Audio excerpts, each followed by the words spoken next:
Hi hello welcome to eagle media works. ఇప్పుడు నా చేతిలో ఉన్న మొక్క చూసుకుంటే కనుక దీన్ని బిళ్ళగన్నేరు అంటారు. అండ్ వీటికి ఒక ప్రాపర్టీస్ ఏంటి, దీనివల్ల మనకి ఎంత ఉపయోగం అనేది కూడా చెప్పడానికి డాక్టర్ ఎస్వి రామారావు గారు మనతో ఉన్నారు. ఆయన సీనియర్ సైంటిస్ట్ ఇక్కడ అండ్ బాటనిస్ట్ కూడా. అండ్ ఆయన చెప్తారు మనకి ఎటువంటి ఉపయోగం ఉందని. సార్, ఈ బిళ్ళగన్నేరు చూసుకుంటే అవునండి, చాలా మన ఊర్లలో కానివ్వండి, మన వీధుల్లో కానివ్వండి అలా ఉంటూ ఉంటాయి, కానీ ఎవరు సరిగ్గా పట్టించుకుంటూ ఉంటారు దీన్ని. రైట్. అసలు దీని ఉపయోగాల గురించి చెప్పండి, ఎందుకంటే మీరు ఇంత ఫోకస్డ్గా దీని మీద శ్రద్ధ పెట్టారంటే కనుక డెఫినెట్లీ దీని ఉపయోగాలు మేము కూడా తెలుసుకుందాం అనుకుంటున్నాం. తప్పనిసరిగా అండి. చాలా సంతోషం, ఉదాహరణ. మరొకసారి let us get back to మొక్కల యొక్క విశిష్టత ఏంటి. In English there is a proverb, there is no plant on this earth without any medicinal values. ఈ భూమండలం మీద ఏ మొక్క కూడాను నిరుపయోగం కాదు. ప్రతి మొక్కలో కూడాను ఔషధ విలువలు ఉన్నవి. ప్రతి మొక్క కూడా ఉపయోగమే. Full stop. That is the basic point, clear cut point. Okay, ఇప్పుడు మన గురువు గారు ఈ మొక్క బిళ్ళగన్నేరు మొక్కను గురించి చూపించి దీని యొక్క వివరాలు ఏంటని అడుగుతున్నారు. మరి చెప్పాలంటే ఇది ఒక రకంగా కలుపు మొక్క. అంటే మీరు నమ్ముతారా దీన్ని? తప్పనిసరిగా నమ్ముతారు. మీరు కానీ గ్రామీణ ప్రాంతంలో వస్తే, అవును రామారావు గారు ఇది కలుపు మొక్కే కదా మీరు చూపిస్తున్నారు అని మీరే చెప్తారు నాకు. కానీ దీని యొక్క విశిష్టత లోతుగా మనం వెళితే వివరాల్లోకి చాలా అద్భుతం అనేది అనిపిస్తుంది మనకి.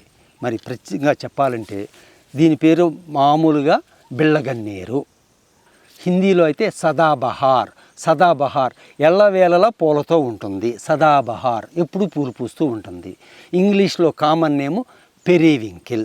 బొటానికల్ నేమ్ అన్నది క్యాథారస్ రోజియస్ ఎర్ర పువ్వుది, క్యాథారస్ ఆల్బా తెల్ల పువ్వుది. 2 రకాలు ముఖ్యంగా.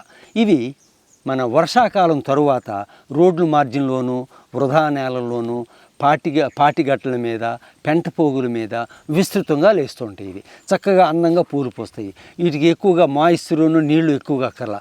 అందంగా చక్క ల్యాండ్స్కేపింగ్ చాలా బ్యూటిఫుల్గా కనిపిస్తాయి వీటి యొక్క పూలతో. కానీ కొద్దిమంది రైతులు కొన్ని ప్రాంతాల్లో దీన్ని ఎకరాలుగా పెంచుతున్నారు. కారణం ఏంటంటే దీంట్లో అద్భుతమైన ఔషధ గుణాలు ఉన్నవి. ప్రత్యేకంగా క్యాన్సర్కి సంబంధించినటువంటి, క్యాన్సర్ని నివారించేటటువంటి కెమికల్ కాంపోనెంట్స్ దీంట్లో విస్తృతంగా ఉన్నవి. అవి వాడుతున్నారు ఆల్రెడీ. ఆయుర్వేదంలో యాంటీ క్యాన్సర్ డ్రగ్స్ అన్నటువంటి రకరకాల రూపాల్లో తయారు చేస్తున్నారు ఆల్రెడీ. దీని యొక్క వేరు భాగం ముఖ్యంగా ఉపయోగం. ఆ వేరు భాగంలో కొన్ని కెమికల్స్ ఉండటం వల్ల అవి క్యాన్సర్ యొక్క కణితిని పెంపొందించుకోకుండా దాని మధ్యలోనే ఆఫ్ చేసేసి దాన్ని నిర్వీర్యం చేస్తాయి అన్నమాట. ఇన్హిబిట్ చేస్తాయి ఆ గ్రోత్ని, ఆ కణాల యొక్క గ్రోత్ని ఇన్హిబిట్ చేస్తాయి. ఇది ఎకరాలుగా పెంచటం, దీని యొక్క వేరు భాగాన్ని సెపరేట్ చేసి మార్కెట్ చేస్తాం, దాని నుంచి రియల్ డ్రగ్స్ని ఎక్స్ట్రాక్ట్ చేసి తయారు చేస్తాం, అవి మార్కెట్ చేస్తాం, ప్రజలు ఉపయోగిస్తాం. అది క్యాన్సర్ మీద కూడా పనిచేస్తాం. క్యాన్సర్ 1 స్టేజీ, 2nd స్టేజీ మీద కూడా పనిచేస్తాయి అన్నది మనకి విస్తృతంగా ప్రచారంలో ఉన్నదన్నమాట ఈ యొక్క బిళ్ళగన్నేరులో. అయితే మనకు ఎదురుగా ఉన్న ఈ మొక్కల్ని కామన్గా కూడా మనం ఉపయోగించుకోవచ్చు. ఈ ఆకుల కషాయం కూడా మనం రెగ్యులర్గా తీసుకుంటే అదే క్యాన్సర్కి పనిచేస్తాయి.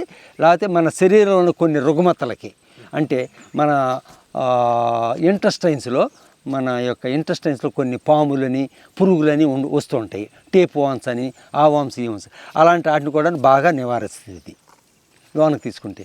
అది రొమాటిజానికి కూడా పనిచేస్తుంటాయి ఇంటర్నల్గా తీసుకుంటే.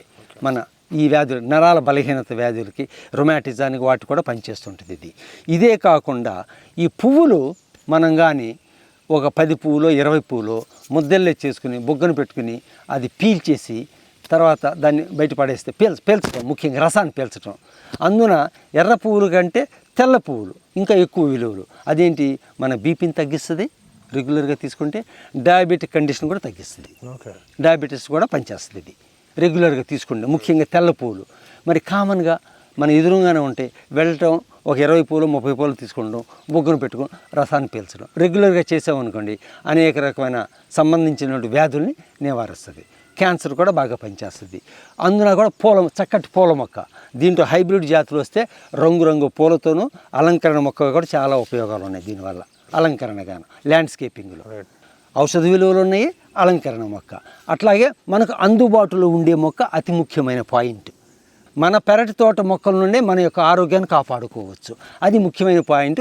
ప్రజలందరూ గ్రహించాలి ఈ విషయాలు. మీకు అందుబాటులో ఉన్నవి, మీ ఎదురుగా ఉన్నవి, వాటిని గురించి తెలుసుకుంటాం, అవగాహన పరచుకుంటాం, వాటిని ఉపయోగించటం. మీ ఆరోగ్యం మీ చేతుల్లోనే, మన ఆరోగ్యం మన చేతుల్లోనే ఉంది. ఇది దీని యొక్క బ్యాక్గ్రౌండ్.